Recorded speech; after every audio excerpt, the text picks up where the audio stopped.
Hello, limited numbers of viewers. Today we're going to be unboxing and tearing into and maybe doing a little hacking on this device, which is an Insignia Infocast Internet Media Display. Insignia is Best Buy's house brand, and the Infocast is sort of a big version of a Chumby. A Chumby, if you haven't heard of it, is a little internet appliance that you hook to your network, you put it somewhere in your house, and it can do little backgroundy tasks. You can view photos from Flickr or Photo Bucket. You can see when people update their Facebooks or Twitters. You can play YouTube videos, get little notifications. It's sort of a passive device that you sit off in the corner and it notifies you as stuff happens. And the reason I got this is because I have a project that I'm starting that I don't want to talk about just yet because I don't want to be a douche and talk about something that I don't have anything to show off from yet. But what I need for that project is a small embeddable computer that can connect to a nice high-resolution display, a touchscreen if possible, that has some general-purpose I/O so I can connect some outside devices, and has a little bit more CPU grunt than like your run-of-the-mill little 8-bit microcontrollers. I've fallen in love with my Arduino, but the particular job that I'm doing, I need a little bit more processing horsepower to get the job done. And it also needs to be able to have a fairly straightforward way to generate sound. So I started looking at different sorts of embedded CPUs, 32-bit CPUs like the AVR32, the ARM Cortex M0, the Parallax Propeller, which is a really interesting architecture. But when I started looking at getting the CPU and some sort of little board to run it on, and some sort of LCD controller, and an LCD, and a touchscreen, all of this stuff started to get sort of prohibitively expensive for just a one-off project.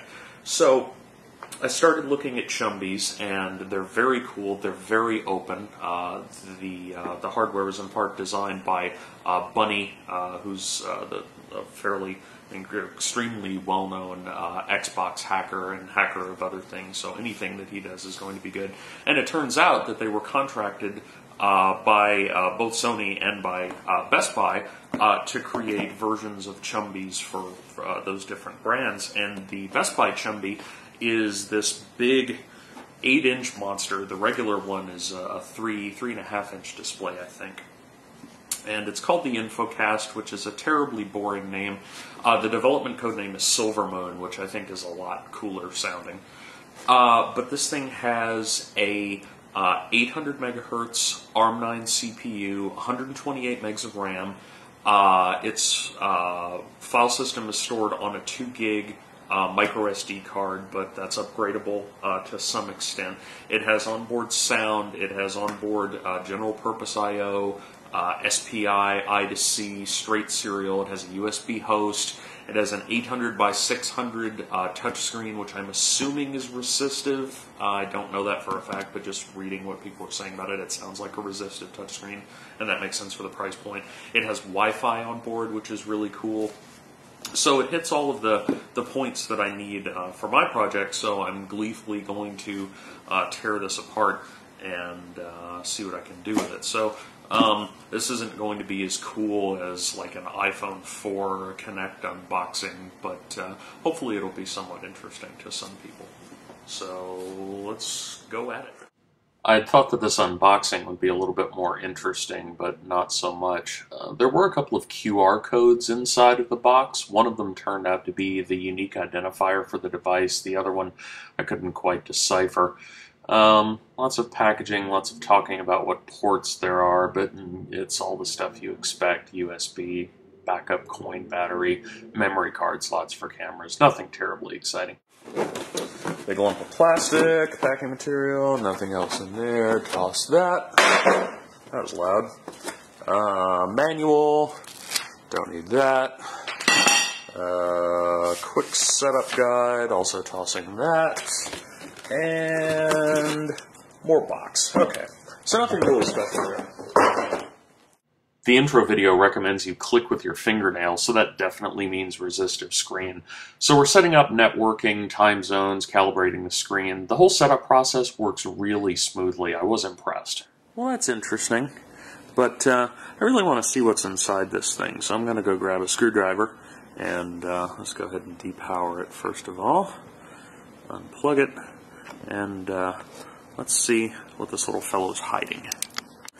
Okay, the assault begins with these 4 screws, one in each corner of the LCD. Go ahead and pop those 4 out and see where that leads us.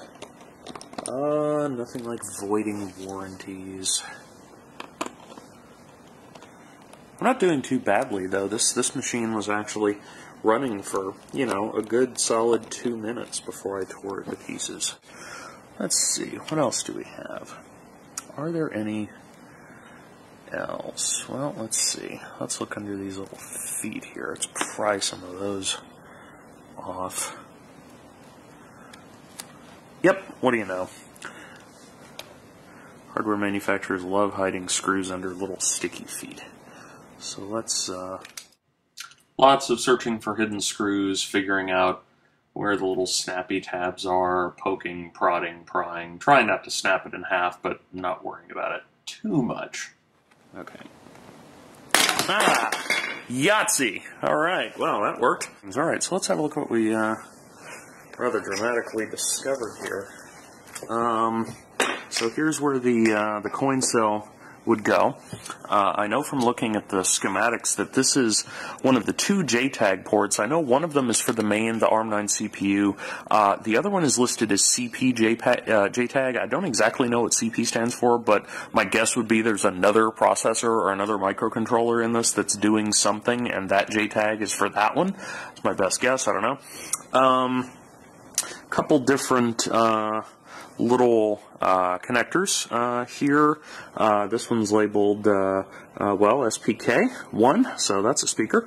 And then these, I can't really see because of this little RF shield here, but you can see, turn to the light, there is the little micro SD card. This one's a SanDisk. I can see the logo poking through. The little 2 gig card which holds the file system for this thing. Another small connector which I can't see a label for.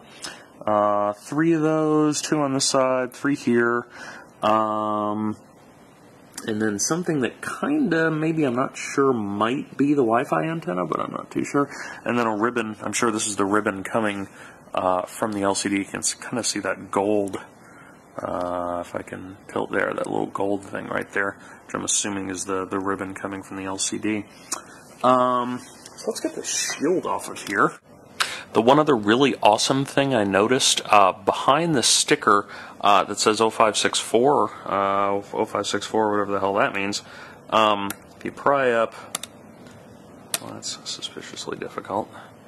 But anyway, behind, or slightly obscured anyway, by that sticker, which I've now torn off, this is, or these are, I should say, these are the ports I'm really looking for right here. Because, again, I don't have really good macro. But if you see these 4 little through holes here, they're labeled in order on this side. Ground, GP, I guess that's a 43 or 45, GP55. Those are general purpose IOs. There's 2 there, and there's 2 on the other side. And then there's a 3.3 volt output that I could use for something, and then I'm assuming this is the SPI serial, if I remember the nomenclature correctly, SCL and SDA, I think, and then the 2 more GPIOs there. So that's what I'm going to be using for I/O with the rest of the project. And also conveniently, we have, again, very hard to see, but there's 5 more. Which is a serial port. It looks like, at least from the writings on it, it's a 3.3 volt serial, so there'd have to be a little level conversion to talk to anything in the rest of the world. I guess this whole board runs on 3.3, even though the input is 5, which is sort of interesting, but I guess not too uncommon. But yeah, that's those 2 things being right where they are, and additionally things like the speaker being on a connector instead of hooked to the board. That's going to be really, really handy for some stuff. So I just want to make a note of that. I had rather hoped to unscrew this RF shield to show what's underneath, but it's kind of soldered on, so I can see pretty clearly. So we've got the two USBs here, again, see those. Chumby Industries logo right there, which is pretty nice. The inscription on the board, the silkscreen I should say on the board, and I don't know if the macro is good enough to read this, but will you focus? How about auto for manual focus? Will you let me do that? No, okay, guess not. Okay, so the inscription on the board reads Chumby Industries Silver Moon BBY, or Best Buy, V3, 0210, so relatively recent board design. The Chumby logo, this reads CP JTAG right here, the JTAG connector. And then also screened on this side of the board, we have the URL to the chumby.com/legal/developer, copyright 2008-2010 Chumby Industries, some rights reserved. The other JTAG port is now visible here. It's labeled CPU JTAG. Bunch of surface mounts, and then this little ZIF connector here, which terminates or hooks into the ribbon coming from what can only be the LCD. Bunch of little parts, little switch. I guess that's power switch right there. The way this is dimpled, I wonder if this is sort of a combination RF shield and heatsink, because if I remember right, the CPU is hiding behind here. So anyway, that's kind of interesting. I can maybe tilt it a little bit. Yeah, in fact, you can kind of see right where that dimple would be. There's a big old chip. I wish I had a better macro focus lens on this thing so you could see that. But anyway, there's a nice chip down there, which I'm assuming is the CPU. That's pretty big. Alright, so that's kind of interesting. I'm not really going to pry open the LCD. I don't think there's a great deal of interest to show there. So I'm going to throw all this back together, plug it into my computer, and see if we can't root this thing.